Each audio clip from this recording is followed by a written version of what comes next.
Good evening, everyone. Welcome to our Audio Advice monthly happy hour live stream.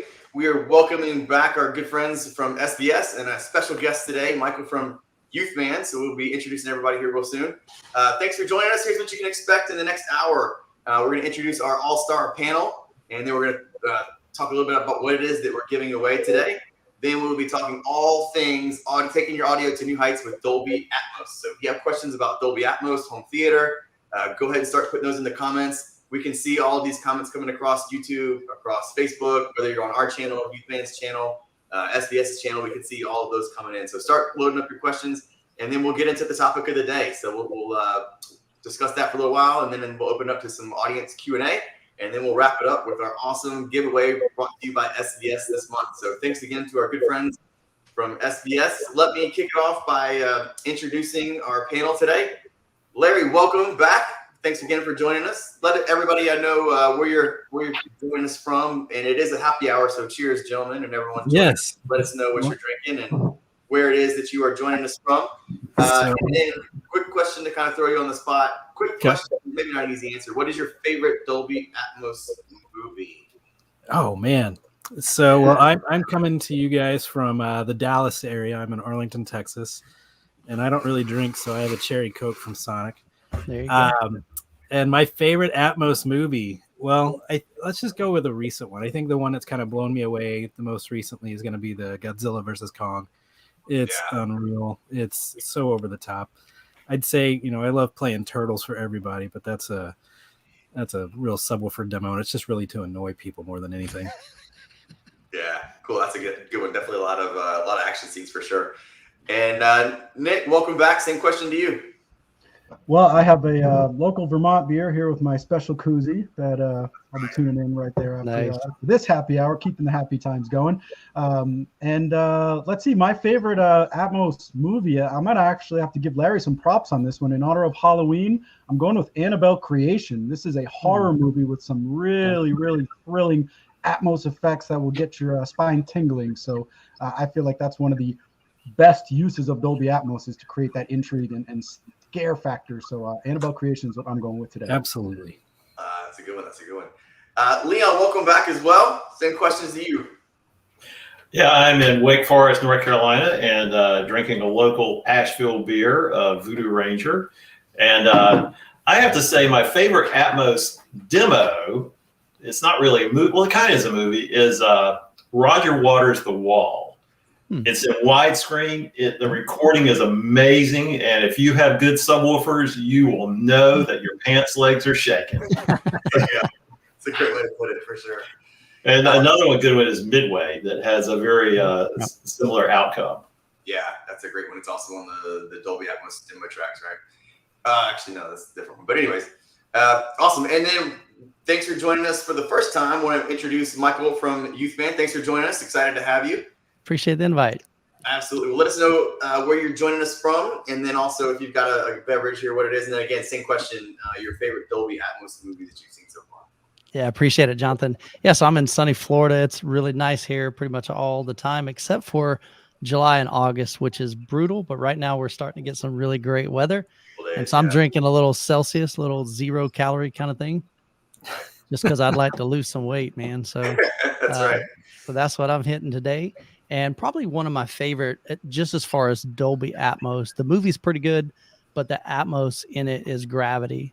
Gravity, the Luxe Edition, just has a phenomenal job of just placing those objects in kind of like real time, so as they're flipping through space, you literally hear it go from top speaker to rear speaker to front speaker, and just gives you this real sense of immersiveness. So definitely really like that one as a demo when I'm trying to show people what Dolby Atmos is about. That's a great one. I love the variety. So awesome. Well, we are excited to be, like I said, to be talking all things Dolby Atmos. Before we get started, just so everybody knows exactly what it is that we're giving away today, Nick, I hand it over to you to tell everyone what you guys generously provided for our giveaway this month. Sure. We have an awesome giveaway, and sticking with the theme of Dolby Atmos, this is a full-on 5.1.2 Dolby Atmos surround sound speaker system that consists of, hey, look at that, 2 of our Prime Bookshelf speakers, 1 of our Prime centers, 2 of the Prime satellites for your surrounds, what we consider the best Dolby Atmos speakers in the world, 2 of our Prime Elevations, and then our award-winning SB-1000 Pro Subwoofer, handling those low frequencies. And of course, we'll give you all the cables you need to connect all that and turn any room into an immersive retreat for Dolby Atmos home theater enjoyment. So that's what we'll be giving away for the big prize. But because we're feeling extra generous for the best question, we're also going to give away the winner's choice of whatever SVS SoundPath audio accessory of their choosing. They get to choose between our Ultra speaker cables, our SoundPath tri-band wireless audio adapter, which adds wireless connectivity to subwoofers or powered speakers, or our SVS SoundPath subwoofer isolation system, which basically decouples your subwoofer for the floor to get rid of some of that room rattle, makes you a better neighbor, but you can also use it on turntables, loudspeakers, other components as well. So your choice of one of those 3 accessories for the best question of the evening.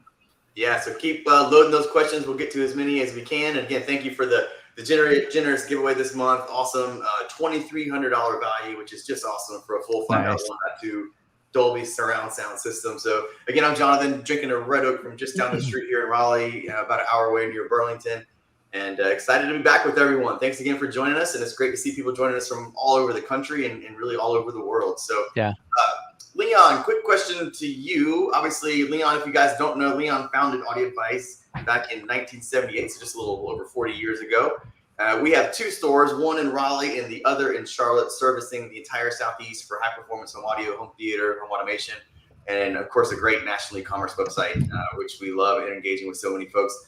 But, Leon, tell everybody, if they want to come experience SVS in person, what it is they can see both in Raleigh and in Charlotte. Yeah, we've got 2 dedicated rooms set up actually, and you'll have a great experience. We've got in the showrooms in Raleigh, we've got 3 dedicated front projection home theaters. Charlotte has 2. Our sales staff is just so passionate and enthusiastic about the gear that we sell. I think you'll just have, it's like going into a really great toy store. So if you're in the Charlotte area or Raleigh area, please stop by one of our stores. You'll have a blast. Yeah, you can see the latest and greatest from SVS, and again, a full dedicated SVS system in either location. So if you're heading to the beach or you're heading to the mountains, please come stop by, check us out. And of course, we have a tremendous amount of SVS content online that we will be linking to throughout the next hour. We'd love for you guys to check that out. If you haven't, that's a picture right there of our Raleigh, one of our showrooms, or one of our rooms in Raleigh, again, where you can see the SVS towers, full surround sound, subwoofers, you name it, we've got it on display. So again, great partner. We've loved and enjoyed working with you guys, and it's just it's been a ton of fun. So, Nick, with that said, I will get out of the way, hand it over to you to discuss all things taking your audio to new heights with Dolby Atmos. First, I just have to compliment your interior decorator. Whoever set up those last couple rooms, they deserve extra props for making such a beautiful setup. Definitely Heather on our marketing. That would be Heather. That's right. Kudos to you, I must say. Well, obviously the theme of tonight is Dolby Atmos. It is immersive surround sound home theater, but we did want to dedicate a little bit of time to talking about some of the other essentials that go into creating that sort of immersive home theater experience. And obviously the sound is what I consider to be the most important part, but there's something also that's pretty important, and that is the video aspect of things. And to talk a little bit about that, I'm going to kick it to you first, Youth Man, and I wanted to see if you could give some tips for folks when they're choosing a display, basically for the size or maybe projector versus flat screen. What are some insights you can share that will get people on the right track towards choosing the best video display for their home theater setup? Sure. Appreciate the question. It's a great question. So I'm kind of with you. I love the audio probably more so than the video, but I love when I created my home theater, I wanted to recreate pretty much what you would experience in your local cinema. And originally I had taped off, at that time, probably 14 years ago, 55-inch TV was the standard. And so I took some masking tape. I went to walmart.com, found the width and the height, and I masked it off, on my room. And I stepped back and I looked at it and I went, oh, wow, this ain't going to do it, for me. And so that's when I made the decision to go down the projector route. And so, definitely you got to take into consideration, is this in a living room environment? Is it in a dedicated space? If it's a dedicated space, pretty much you probably have light control. You can fully get that room really, really dark. And so a projector might be a better fit. but a lot of people can't do projection in the living room. So they're going with bigger TVs, 75-inch, 85-inch TVs. So honestly, there's just a lot of different things that you need to look at. My room is, I've got a 150-inch diagonal and 2.35 to 1 aspect ratio. So that's like the really wide, what you would experience at most movie theaters, when they pull back the curtain after the credit, or not the credits, but like the intro and the movie previews. And so I wanted, again, to replicate that same experience in my theater room. THX really would like you to have about a 36 degree. So from where your primary listening position and viewing position, you want about a 36 degree angle of where your eyes are. So that way you're not having to turn your head and turn your eyes, and you can kind of capture all of that just by looking straight. But in typical Youthman fashion, I don't always follow the rules. So my viewing angle is much wider than that. I'm actually 9 feet from 150-inch. So it's a little insane. And that goes against pretty much everything that Dolby or THX suggests. So there's pretty much, I wanted it to be wall to wall. So my room is 13 feet wide and the screen is about 12 feet wide. So it's a pretty close fit. If I were to be able to have a deeper room, I'd probably back my seats up maybe about a foot, but I still like that really, really immersive experience. And so one thing I would suggest to do, especially if you're going projection and you're trying to figure out what size, if you've already got your projector, at least shine it on the wall and just kind of, try some different sizes and distance from that to kind of see what your eyes prefer. But again, you kind of want to do that about 36 degrees as far as the width of that viewing angle. And, you typically want to try to keep that screen, whether it's a TV or projection, probably in either the center or the lower third of that with your eyes, so that you're not having to look way up in the air or look down at the TV. So those are just some things that I've done in my own setup. But again, I don't have a whole lot of experience with OLEDs and LEDs and micro LEDs, because we don't even have a TV in our living room. We just have the theater room. I had an 82-inch in the living room, and it didn't do it for me because I had a big, screen in the theater room. And so, I'm glad you brought up the mounting angle or where you should placement, because Larry, looking at this, what immediately jumps out to you about this home theater setup?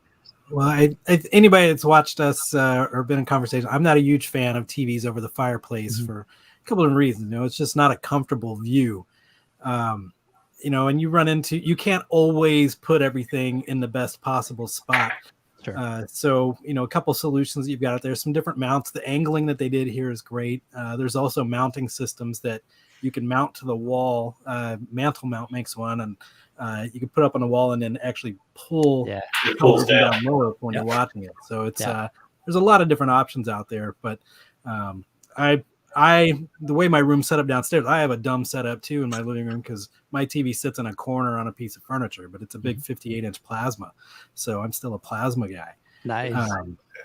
But those that don't know what plasma is, can you explain that?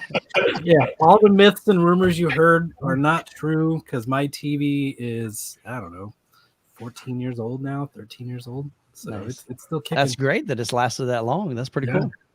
So I think one of the important things to remember is, I think you sort of alluded to it, Michael, but having like a paper cutout is a great way to sort of see what takes up your field of vision, what's going to fit nicely on the wall. If you can avoid mounting it at an angle that's going to make you have to crane your neck up to be staring and potentially get that neck pain from viewing angles, always try to avoid that when possible. And then I think the projector versus flat screen, it's really more of a matter of personal taste and what you can fit in your room. If you don't have a place for a projector, you're more than likely going to go for a flat screen.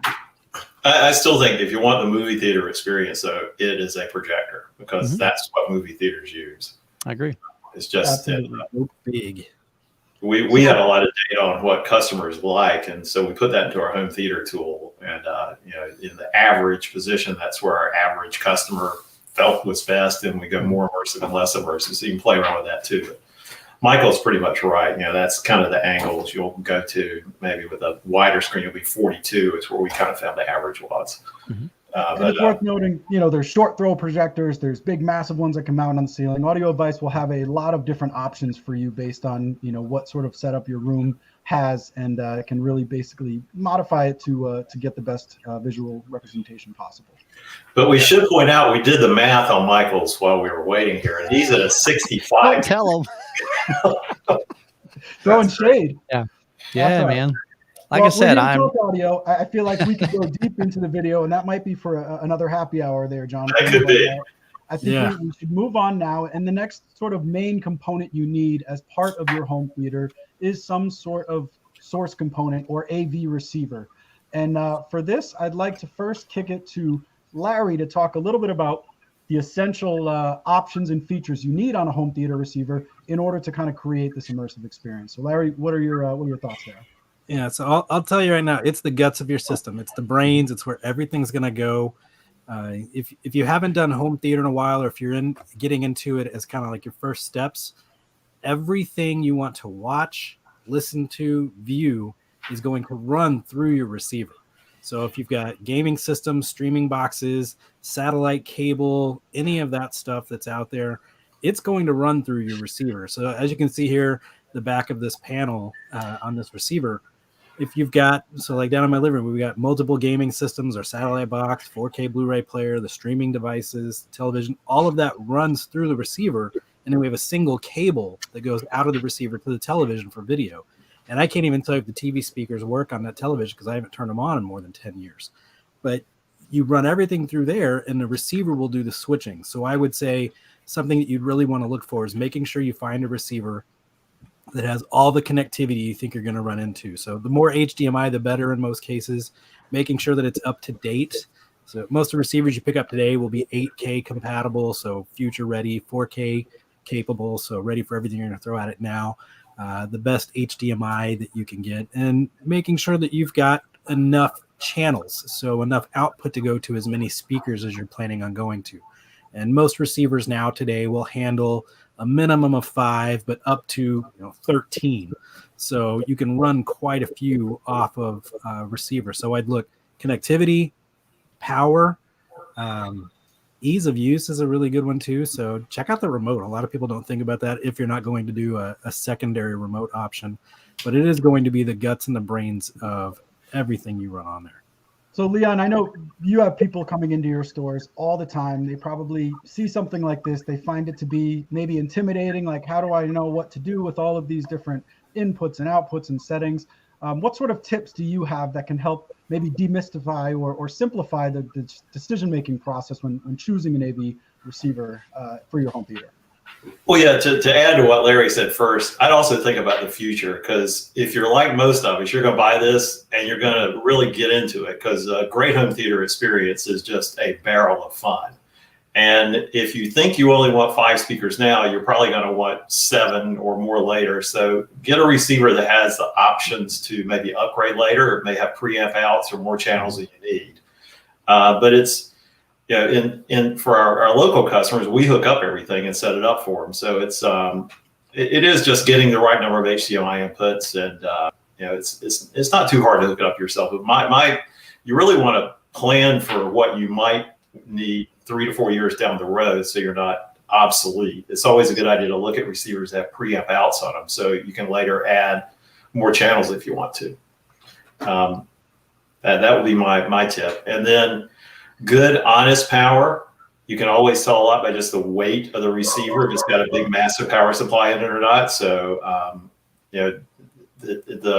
kind of on a soapbox now, but it seems like we're getting away from the standards of rating receivers at 20 to 20K at low distortion at full power. We're seeing these power ratings that are like at 1 kilohertz with 1 channel driven on some receivers. It's reminded me of the 70s when we had if struck by lightning was the power rating. So, Michael, I know you've reviewed a lot of different AV processors, receivers, amplifiers on the Youthman YouTube channel, and I'm curious what insights you can add, both in terms of the differences between the various brands and models, but also, again, just choosing the best one based on your future needs and your current needs. Sure.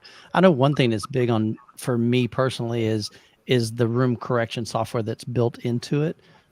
And sometimes that comes down to preference. Some people love the Wipeout that Yamaha presents. I personally like Odyssey, but then there's also things like Dirac. So really just having a good room correction, I think, is really key, because most of us don't have an ideal room, and we've got some issues in the room. And so the receiver's trying to make some adjustments with EQ and time delay and all that stuff internally, so that it can kind of give your speakers the best performance that they can, because the room acoustics is huge in a room. And the other one, Leon mentioned it, is having the ability of pre-outs. I can't tell you how many times people say, you know, man, I had 5 speakers and now I've added 7 or I've added 9, and it used to sound really good, but for now, you know, for some reason it just doesn't sound as dynamic as it used to. Well, unfortunately, the receiver's just running out of gas. You know, that one single power supply is now having to divvy up that power to more speakers. And if you don't have efficient speakers, then it's going to really tax that. And so having pre-outs is a great way that you can kind of take some of the load off of that amp, even if you're only taking off maybe 3 channels or 5 channels, and then letting the AVR or the receiver handle the Atmos speakers or maybe your surround speakers. Totally agree, Michael. That is so true. One quick plug: if you're purchasing a home theater from Audio Advice, whether it's in store, one of our 2 stores, or nationally, we have the ability to help you with your room correction, whether it's Dirac, whether it's ARC, you know, you name it, we can help you with that from start to finish. So something we're obviously very well versed in. I'm glad you brought it up, Michael, and it's, you know, something that we're more than happy to help folks out with. Yeah, there's a lot going on with the AV receivers that may seem like it's overwhelming to understand all the different functionality they have, but when you have, you know, folks like Audio Advice that are walking you through it, there's really not that much that it has to do. So it's about getting it set up correctly, one and done, and then it's really going to serve you well for the long term there. And I think that brings us to the meat of our conversation today, which is taking audio to new heights with Dolby Atmos surround sound. And we are going to walk through the various elements of the home theater. But I thought maybe, Michael, you could kick us off by giving us a brief explanation of just what Dolby Atmos is. And we should also mention DTSX and RO3D, which are also immersive audio formats. But so I don't have to say that every single time I refer to it, we're just going to talk about Dolby Atmos. But give us a little bit of insight on what you know about Dolby Atmos, where it came from, and what it does. So the good thing is, I'm like you guys, man. I love a good movie. And to me, where I've seen one of the most changes in the home theater experience is now being able to have what they call immersive audio. And so basically, you know, back in the day, it's sad that I can actually say that now, but back in the day when I first started in the home theater, we had, you know, just a bed layer. So we had like 5 speakers, 3 up front, and then maybe 2 in the back. And that did a pretty good job of surrounding you with sound. But now with things like Dolby Atmos, DTSX, Oro 3D, we've now added height speakers, or maybe in-ceiling speakers. And with Dolby Atmos, what's really nice is they use what they call object-based audio. And what it allows the sound engineer, when they're mixing a movie, they can literally kind of almost like, in a way, just think of somebody with a joystick. They can take and say, okay, I want this sound to be placed right here, or maybe I want it to move from here to over here. And so it can seamlessly pan from, say, your left rear surround to the front speaker or to the height. And to me, where that really comes into play is, I'm trying to remember, what is the movie? Oh my goodness. Now I'm forgetting, but it's got these crazy creatures, and it's A Quiet Place. Quiet Place. Have you guys seen that? Yes. Crazy movie. That's another great one for Dolby Atmos. And there's one scene where this creature begins to walk above her. She's kind of like down in the basement, and you hear him like move from the front top left speaker and then pan over to the top right speaker. And like the whole time you're going, dude, please don't come down here, you know, and that's what it's designed to do, is immerse you into the movie. You know, a lot of people, or some people, complain that I want to hear more out of those channels. And to me, you're not always going to have content above you or in your side surrounds or in your rear surrounds. It should never be to the point to where it pulls you out of the movie when you hear that sound, the goal is to keep you in the movie and make you feel like you're a part of that movie, so in things like Ford versus Ferrari, when the plane flies overhead, you'll hear it come from like your front speakers, and then it'll pan up to the, in my case, I've got 4 Dolby Atmos in ceiling speakers. So it'll go to the front 2 speakers, then to the rear 2 speakers, and then down to my rear surrounds. And so really that's just just an incredible way of being able to really just bring yourself and make yourself immersed into that movie experience, and just add that really, really cool element. So I love Dolby Atmos. I think it's fantastic. And I've heard some great Oro 3D setups. It's a little bit different as far as the angles that they recommend for that. I think Oro 3D wants like 30 degrees from your viewing angle, or listening angle, I guess it would be. And then Dolby Atmos, I think, is about 45 degrees. But to me, it's just a fun experience. And so if you have the space, if you've got the budget to add a couple more speakers, and if you've got the AVR, again, Leon mentioned, think about ahead of time. Maybe you only have 5 speakers now, but down the road, you may want to add some more and see what this whole Dolby Atmos thing is about. And so having that capability down the road is going to be great, and that way you don't have to upgrade your AVR. I think a lot of people sort of get on the fence about, all right, I have a 5.1, should I go to that 7.1, or should I start adding the height channels? And to me, it's no debate. If you have the opportunity to go to a 5.1, 0.2, or 0.4, with that 0.4 being 2 or 4 speakers above you, to have the ambient effect as well as the object-based surround sound, where there's individual sounds coming from points in space, it just adds sort of a dome level of immersive audio that you can't get from that single plane of surround sound. And we're going to talk a little bit more about placement and some of the different options for Dolby Atmos speakers. But before we do that, I wanted to quickly walk through the different channels of surround sound to talk about their purpose and their importance, just for educational value, but also to put it in the perspective of why Dolby Atmos matters. And Leon, I'm going to kick the first one to you, because I feel like you've probably listened to some 2-channel in your life. So maybe you could briefly explain what the purpose of the front left, right speakers are in a 5.1 or beyond type home theater setup. Yeah, well, many times the music soundtrack will come out of those exclusively. And you got to nail those. And if you're playing concert videos in your home theater, they're going to be very important. But I think, ideally, in an ideal world, you have the same speakers for your left, right, and center.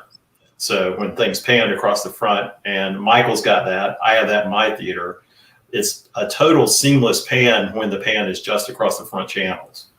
And then, of course, I totally agree with you, Nick. Don't do 7 over putting the Atmos in. If you've got the lower bed channels, go with the Atmos speakers, because you now are in that dome of sound. It's just so important to do. And so, you have your front left. Those are sort of anchoring the front stage on the left and right side, but often what's considered the most underrated speaker in a home theater setup is that center channel. And Larry, maybe you can talk a little bit about why the center channel is so valuable in a home theater setup. Well, I'll tell you right out, the center channel is the most important speaker in your system. And the reason for it's doing all the work of everything you want to listen to in regards to dialogue and most of the stuff that's happening directly on the screen. So whether you're watching the news, a concert, an over-the-top theatrical experience, you're going to get 90% of the dialogue coming from the center channel. And so there's a couple different types of center channels. There's what's considered a 2-way center channel or a 3-way center channel.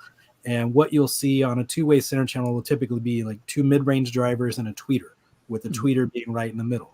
And in a 3-way center channel, we'll do 2 woofers, a mid-range, and then typically a tweeter on top. And if you can add more range to your center channel, so right there is the ultra center, it's a 3-way center channel. And what you'll see is by having a 3-way center channel, you get more of the dialogue, the frequencies, the capabilities, and a much wider viewing angle too. So by having those multiple drivers there, that speaker can handle like Darth Vader, Barry White, Mariah Carey, Yoda, whatever you're listening to, the local news, all directly. And by offering the multiple drivers in there, it's also creating a wider soundstage. So not everyone sits directly in front of their screen. So if you got a large family and you're all on a sectional couch or multiple seating areas, you will have a better experience all the way around for anyone if you can go with the 3-way center channel. And there's not a lot of brands that offer them, which is kind of crazy. We do it on both of our series. Our Prime series and our Ultra are both 3-way center channels. And Leon, I know you mentioned it's great to be able to match your left, right, center, and having them be all towers or all the same speaker. But there's a method to the madness of the design of a center channel and having it in that horizontal array. And it may seem obvious, but really it's about placement. And oftentimes the center channel is going right below or right above a screen, preferably below. And so by having it be a little bit narrower and horizontal, you're able to place it more easily, like you see in this setup here, without having to raise the screen so high. And totally agree. The only time you can, the best time to do it is when you've got a situation where you've got a front projection screen that's acoustically transparent and they're all right behind it, right centered up.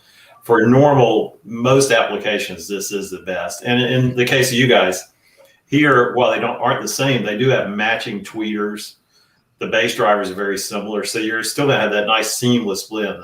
Very important. The center is the most important speaker, and it needs to match to your main speakers again. So when that pan goes across it, there's no transitional differences in the sound. So you guys do a great job of matching up your centers to your main speakers as well. Yeah. And that's a great point. And one of the key placement tips that you can take into advisement when you're setting up your front stage is try to get those tweeters aligned as evenly as possible on a single pane, and then as close as you can get them to ear level as well.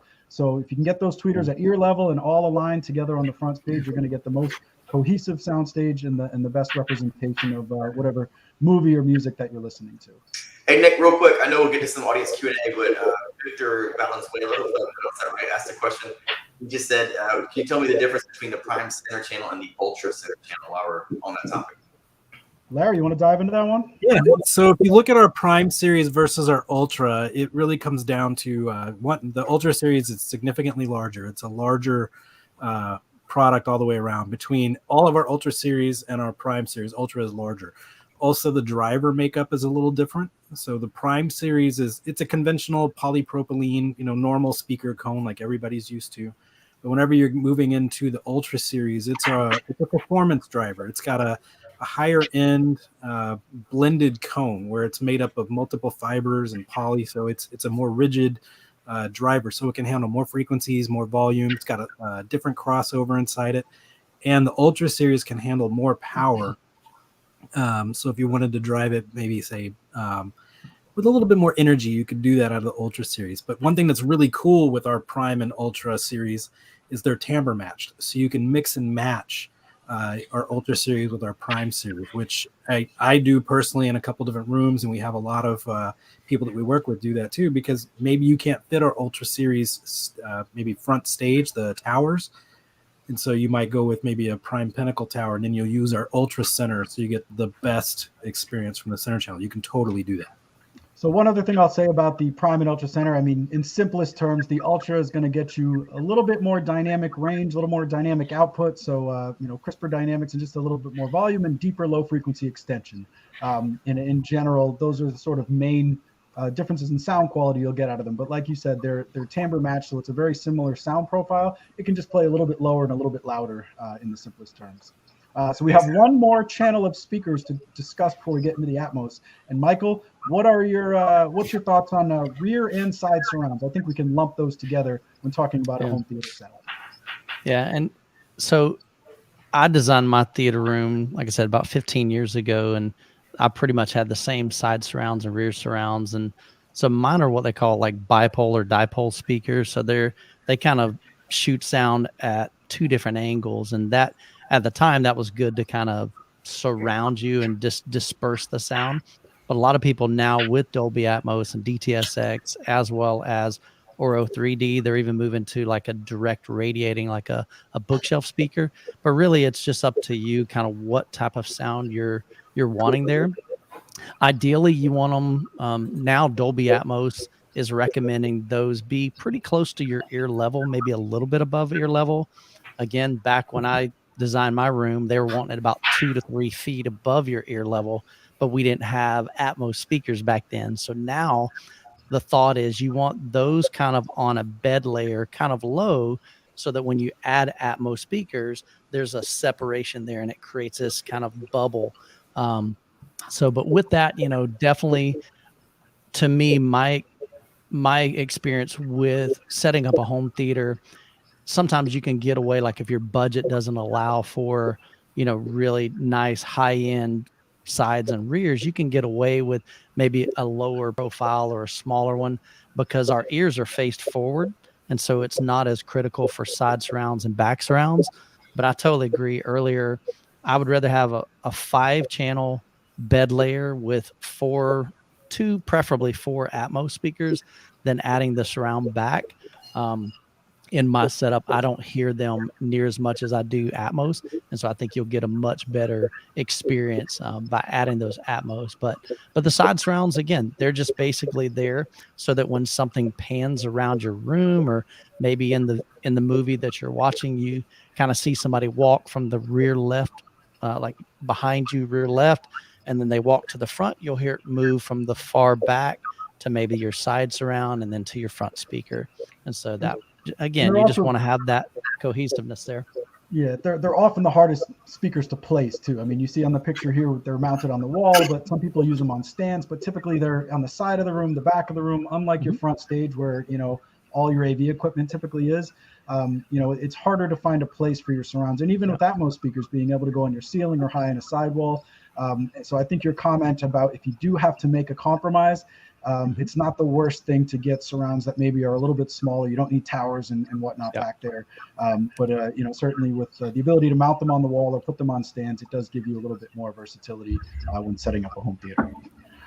So now I think we're going to get to the actual speakers that you can use and what the options are for Dolby Atmos. And Larry, I guess I'll kick this one to you first. And you're going to be very, very fair here with all options, because what we're trying to do is just educate people about what's available. Yeah. Not new favorites here. But why don't you run through quickly what the options are for running Dolby Atmos in terms of your speakers? Yeah, so he's saying that because I'm a little biased towards a particular type. There are really 3 ways to kind of go about and do Dolby Atmos. So Atmos is the height effects we're talking about, the things that occur above you. And whenever it was introduced, the first way to do it was using either an in-ceiling speaker, which a lot of people have if you've got a space that's been designed for speakers to be in your ceiling. But then there's also what's referred to as a topper. And a topper is a speaker that would sit on top of your front speakers or your rear speakers. And they're typically not very big. They're about the size of the base of a speaker and would sit on top, and they are directed to shoot sound up at the ceiling at an angle so that it kind of goes into the middle of your room. And they are designed to be a frequency limited speaker. So what that means is all it's doing is kind of putting background effects and kind of the smaller sounds up above you, not like a full range speaker. So you've got an in-ceiling option, which you can put kind of in front of you, behind you, off to the sides, whatever your room allows. Then you've got the toppers, which that was probably the easiest way to do it, because you just run wire from your receiver and just set it right on top of your existing speaker. So that was a really easy option for a lot of people. And then my personal preference is going to be Larry, something on the wall. Before you get to this one, I do want to put Leon on the spot here if I can. There's also soundbar solutions too that have like virtual Dolby Atmos. Am I right? Can you talk anything about those? Oh, don't shake your head. We're selling these now. Well, they're better than the TV speakers, and some of the sound bars are good. But they have drivers this big. Some do provide a decent Atmos effect, but there's really nothing like the separate speaker components. Are they using the bounce effect? Are they? They're all using the bounce effect. They all have drivers kind of on the top that use the bounce effect. Okay. And the ones that have some kind of room EQ that listen to what's going on do better, I think, than the ones that don't. But there's no comparison to even two Atmos speakers in a 5.1 bed system. It's just no comparison.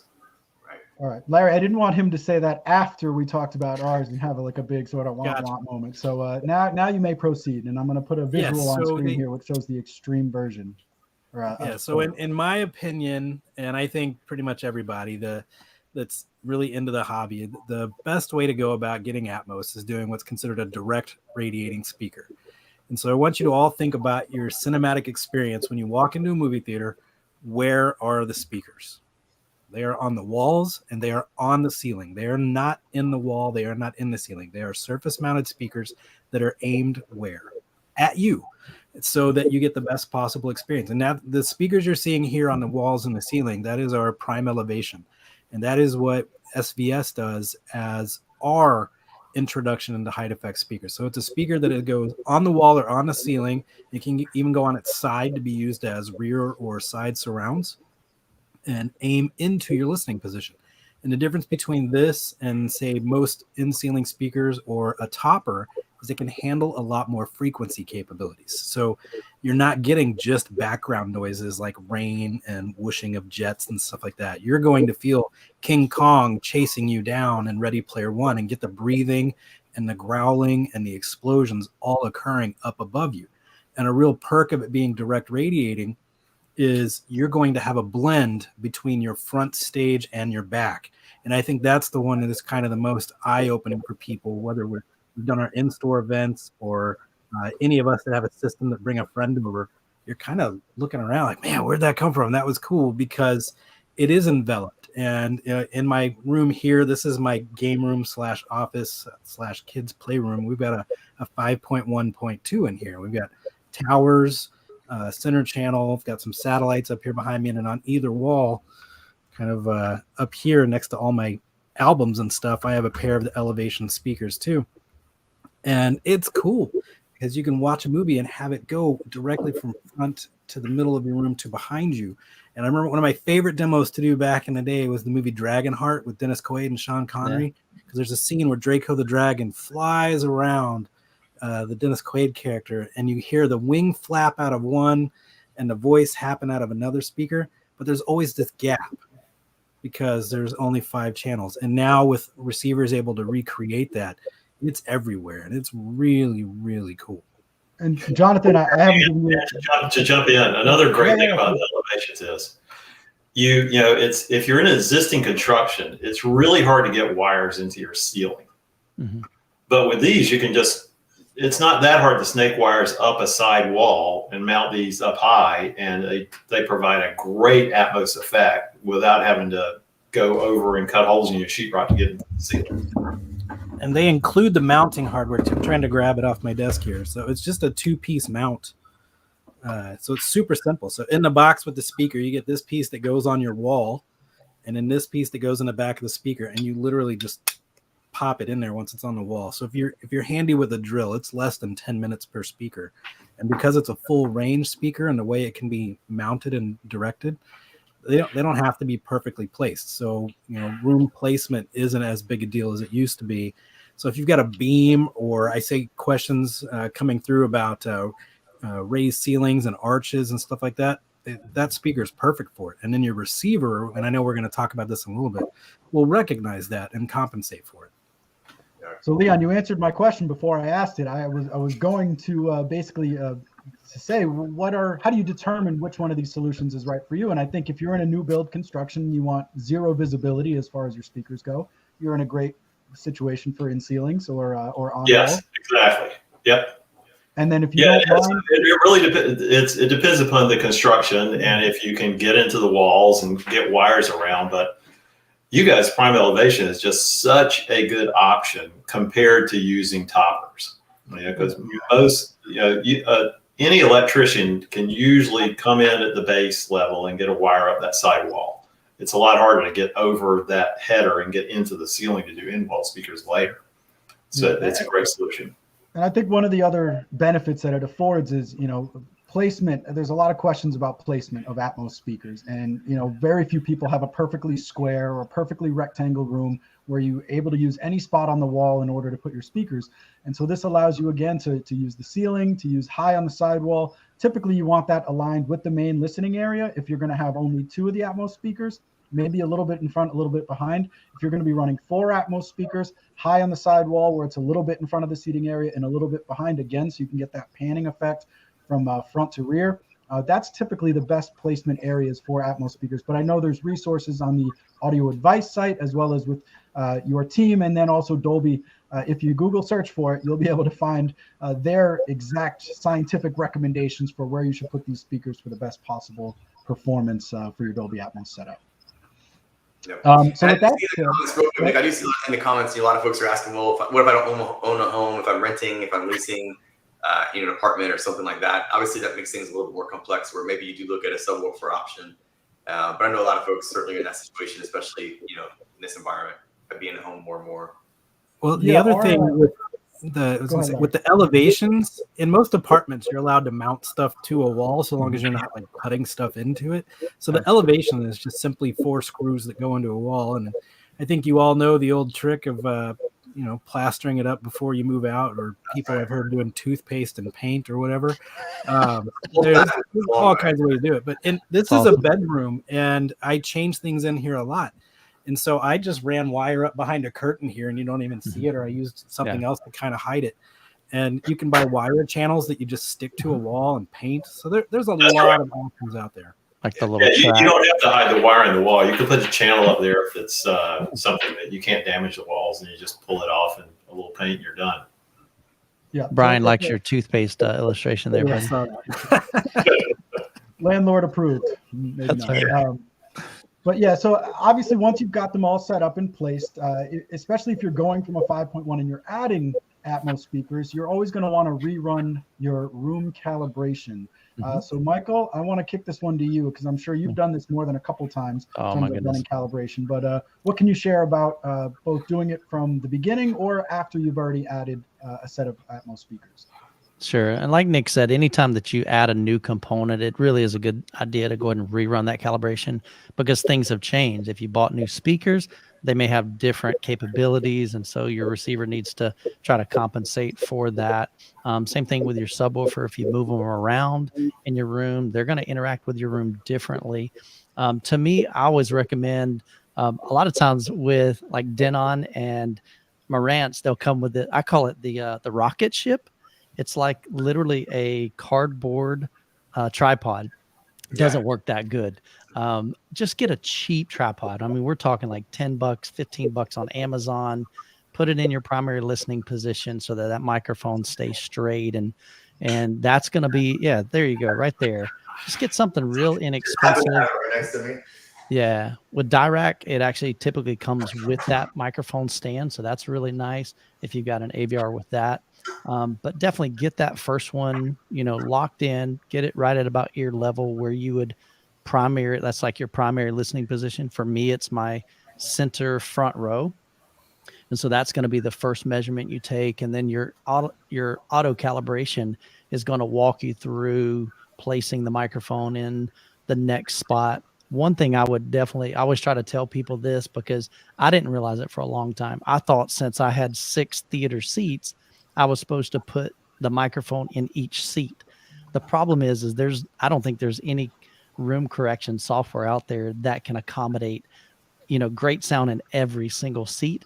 And so you really want to keep that within I think it's 2 feet from that main position. And so you're going to move it maybe 6 positions, 8 positions, depending on your room correction software. But definitely running that when you get new components. But again, some people even like it off. So I just always tell people, try it both ways, see what sounds better in your room.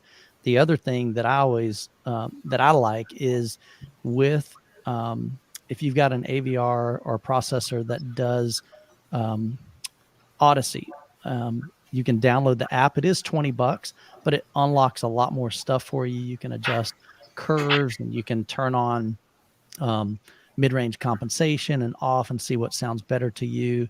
So there's definitely some more features on that. And for me, I love the fact that Larry and Nick can send me their brand new speakers, and I can run Odyssey. And when I'm done, I can load back up my preference, my speakers that are in my room, and I don't have to recalibrate it for my system. So does that answer your question? I think that's a great explanation. And the only other thing I would add, and actually, Larry, I'm going to kick this one to you, and we need to save time for subwoofers because I know Leon's got some good thoughts about that. But when you run calibration, it doesn't necessarily mean the job is done. There are certain tweaks you can make after the fact, whether for personal 100%. Preference or for certain 100%. Room issues. Larry, can you give us a little insight on some of your top tips there? Yeah, so first I'll tell you, turn down your subwoofer. Because your receiver, no matter the brand, is going to recognize it, and it's going to turn it down internally for you. So turn it down to about half volume, and then once you're done with your calibration, then turn it back up at the sub. But one thing you'll always find, it's going to recognize things, and it's never 100% accurate. So the first thing I always check after I run a room calibration, regardless of brand, is how it recognized my front stage. And you can be running bookshelves or towers or satellites, and there's a lot of receivers that will recognize them as a large speaker. And if you're running really any tower on the market that you're not running separate amplifiers for, you're probably going to want to go ahead and set those towers to a small setting. That way, the receiver is not working too hard to send a lot of information to that speaker that's unnecessary. And so your subwoofer can do the job that it's there for. So setting speakers to small, if their tower is typically a 60 or 80 hertz crossover, adjusting your center channel level accordingly, and just essentially making sure that all the distances are, for the most part, pretty accurate. Outside of that, I think most of us probably like to do this, but I tend to bump up my rear channels just a little bit, as a lot of people do, for a little bit more energy when it's quiet. But it's really kind of getting it down, playing it by ear. But the number one call we get to our sound experts line, and I'm sure you guys do too at Audio Advice, is my subwoofer's not doing what I expected. And the second you flip that switch from large to small in your receiver, everything wakes up, the speakers and the sub. That's right.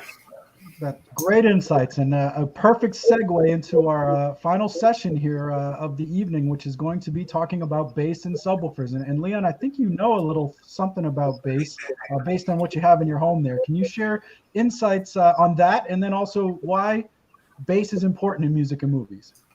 Well, yeah, as someone who has 5 18-inch subwoofers, yeah, it's important. It's the foundation of music. You know, it's I think the most important thing to me is it takes the load off your main speakers, so they become much more dynamic. Your center channel just totally opens up. You know, a center channel with no subwoofer in a system could sound like this. You know, it can get honky, because what's happening is you're taking the drivers have to really move to produce those low frequencies. And if you take that away, they just open up so much more, and it helps your amplifier section because it's not having to reproduce those low frequencies. So huge benefits. And then multiple subs, you need them. They're great. One's great, but more than one is even better.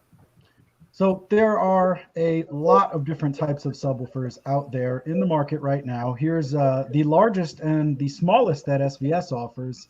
So Larry, maybe you can provide a bit of insight on I guess the two main types are sealed and ported, but then also what you get for a subwoofer of that size versus one of that size. Just a brief overview of the different types of subwoofers available. So we do essentially two types. We do sealed box subwoofers, our SB models, and then ported models. And so that's our PB series. A sealed model, we like to say, is great at everything and poor at nothing, because you can do music, movies, TV, gaming, daytime, nighttime, all of that. Sorry, my dog's trying to get in here for some reason. So you've got sealed models, great for everything, easier to place. You can do multiples, as Leon was saying, put them in your rooms, have them take on a little bit more of the space. But if you do a dedicated media room, or you have a larger open concept space, then a sealed subwoofer may lack some of that oomph in there. And so that's where a ported sub comes into play. They will do more of that theatrical bass experience, and a ported subwoofer will play louder at the exact same volume and will go lower in frequency output. So if you're looking at, say, an SVS 2000 Pro, which is our most popular product, you'll have a sealed model and a ported model. If they're at the exact same volume from your receiver, the ported model is going to be almost twice as loud, and it will go 3 hertz lower on the bass, meaning the real benefit there is not necessarily, oh, I can go super loud or that it's going deeper. It's that at lower volumes, ported subwoofer may be more present, but a sealed subwoofer may have a little bit more detail. So it's kind of a trade-off as to what you're trying to accomplish in a room. But if you're doing a dedicated media room, most of us will probably recommend a ported subwoofer. And then the small one you're seeing there on the right, this picture really doesn't do this justice. I think 6 or 8 of those micro subwoofers can fit inside the model on the left. So that's our PB16 Ultra, which is our flagship, and then our micro, which is a smaller than 11-inch cube. And the real perk of the micro subwoofer is it can go anywhere. I've got it under my desk right now, partnered up with a pair of powered bookshelves to Prime Wireless. So it's really beneficial because it can go anywhere and everywhere and be used for anything, movies, music, theater, all that stuff too.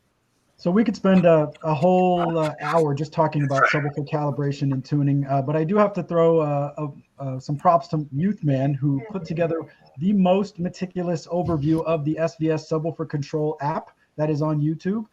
It allows you to do a lot of that fine tuning and DSP programming within your subwoofer. So Youthman, why don't you give us a few little nuggets about what you know about subwoofer tuning before we wrap and get into some Q&A. Yeah, so I'm definitely not a subwoofer expert, but I'm with Leon. Don't lie, you are. I do like bass, and I truly believe that, you know, having quality subwoofers can make or break your home theater experience. If you've got a subwoofer that can't handle low frequencies, when that big, you know, gorilla lands on the freeway and Kong or whatever, or in Ready Player One, you know, your subwoofer is going to struggle with that. And so definitely subwoofers play a really crucial role in that overall experience. To me, I know that I've always had Odyssey turn my subwoofer way down, just like Larry said. So don't be scared afterward to kind of bump that up. I tend to bump it up probably about 5 dB. The other thing I try to tell people when you're calibrating your subwoofer, don't just crank it up, you know, because what's going to happen is in the middle of your movie, your ears are going to be kind of drawn to where that subwoofer is, and you want it to really be balanced with the rest of your system. You know, of course, you want to feel that impact. You want to experience that pressure in your chest or your legs or whatever. In Leon's case, it will rearrange your organs. You know, so, but it's one of those things where try to get it balanced. And I've always kind of thought that, and I've shared this with people on my channel, is that the only time you should notice your subwoofer is if you turn them off. And so to me, I just want it to be a very balanced system to where not one single speaker is kind of drawing attention to itself, but it's just, you're just immersed in that whole, you know, theater experience. And so having multiple subwoofers a lot of times will help you get what they call better seat to seat performance. So it'll smooth out the bass from one seat to another. But I always even recommend picking up like a UMic 1 from Mini DSP and measure to see what is going on in your room. Because a lot of times you're hearing bass, but when you look at the graph, you may have like some massive peaks in certain frequencies.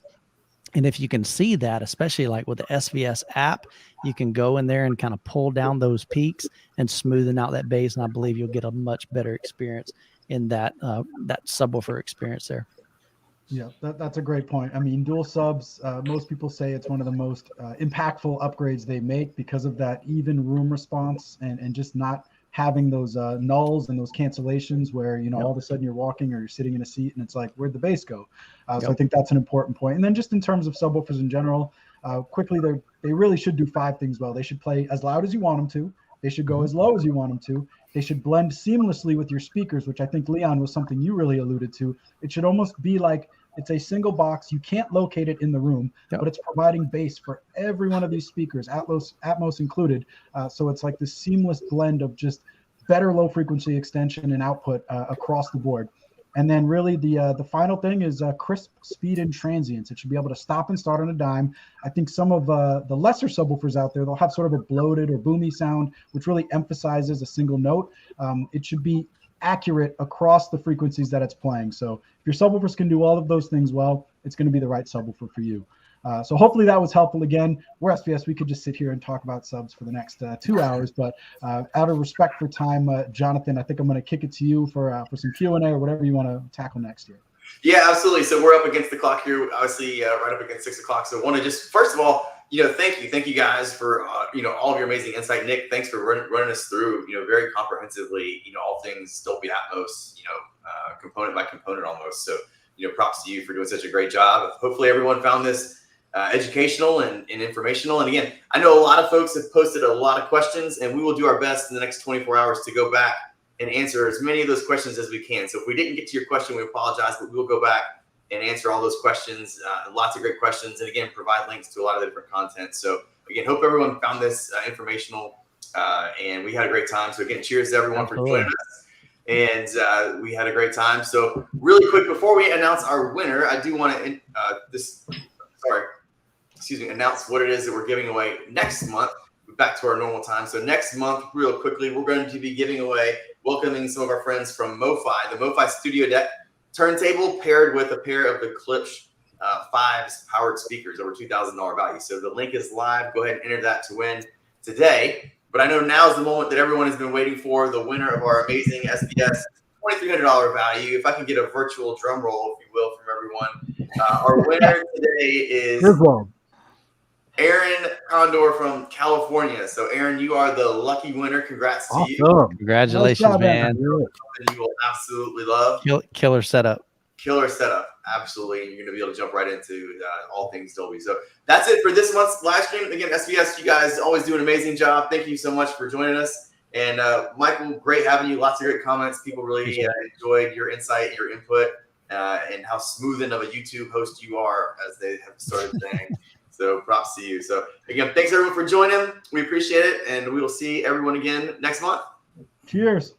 Take care, Bye, guys. everybody.